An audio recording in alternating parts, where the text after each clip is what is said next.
غالباً حضرت علی رضی اللہ تعالیٰ عنہ کا ایک قول ہے، اور یہ اتنا پیارا قول ہے اور اس کی اتنی وسعت ہے کہ آپ اس کو بڑھاتے چلے جائیں، آپ کو سمجھ میں نہیں آئے گا کہ نیکی کی انتہا کیا ہوگی، نیکی کی انتہا کیا ہوگی۔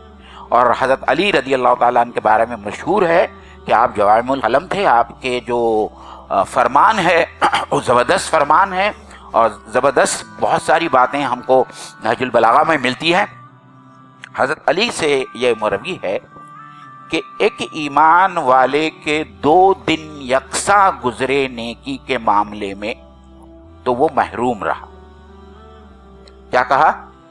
ایک ایمان والے کے 2 دن نیکی کے معاملے میں یکساں گزرے تو وہ محروم رہا، یعنی میرا آج نیکی کے معاملے میں کل سے بہتر نہیں ہے تو میں محروم۔